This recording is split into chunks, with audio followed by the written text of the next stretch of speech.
নমস্কাৰ মোৰ ইউটিউব চেনেলত স্বাগতম জনাইছোঁ।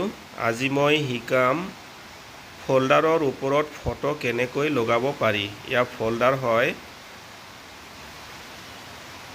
আৰু এয়া হৈছে ফটো। এই ফটোখন এই ফোল্ডাৰৰ ওপৰত লগাব লাগে। ভিডিঅ'টো ভালদৰে চাই থাকিব। ফটোৰ যেটো ফৰমেট হয় জেপিজি ফৰমেটত আছে বৰ্তমান, তো সেইটো মই চেঞ্জ কৰিব লাগিব, ফৰমেট চেঞ্জ কৰিব লাগিব। তো সেইবাবে ৰাইট ক্লিক কৰি দিছোঁ, ওপেন উইথত ক্লিক কৰি দিছোঁ আৰু পেইণ্টত ক্লিক কৰি দিছোঁ। তাৰপিছত ৰিসাইজ বুলি অপশ্যন আছে, ইয়াতে ক্লিক কৰি দিছোঁ। পিক্সেলত ক্লিক কৰি দিছোঁ আৰু ইয়াতে হৰিজন্টেলত 60 লিখিছোঁ। টিক মাৰ্কটো উঠাই দিছোঁ আৰু ইয়াতে ভাৰ্টিকেলতো 60 লিখি দিছোঁ। তাৰপিছত ওকে ক্লিক কৰি দিছোঁ।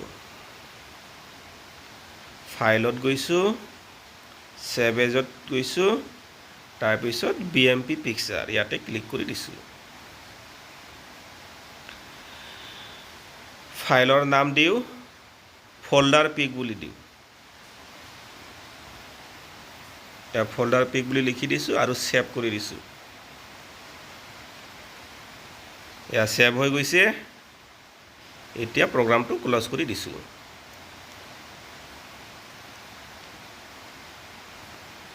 এয়া ফটো সেভ হৈ গৈছে ফোল্ডাৰ পিক বুলি। এতিয়া ফোল্ডাৰত আমি ফটোটো লগাম।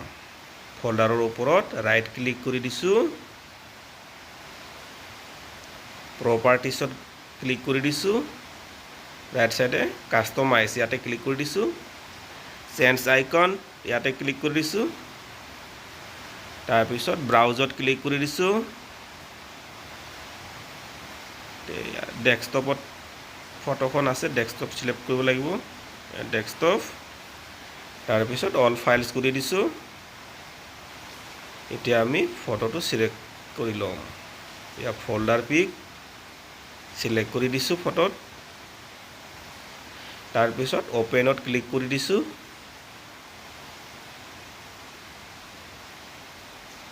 এতিয়া ওকেত ক্লিক কৰি দিছোঁ, এপ্লাইত ক্লিক কৰি দিছোঁ, আকৌ এবাৰ ওকেত ক্লিক কৰি দিছোঁ।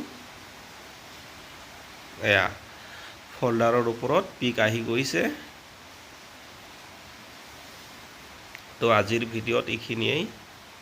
ভিডিঅ'টো কেনেকুৱা লাগিছে কমেণ্ট কৰি জনাব, আৰু যিবিলাকে মোৰ চেনেলত নতুন হয় সেইবিলাকে মোৰ চেনেলটো সাবস্ক্ৰাইব কৰি দিব। ধন্যবাদ।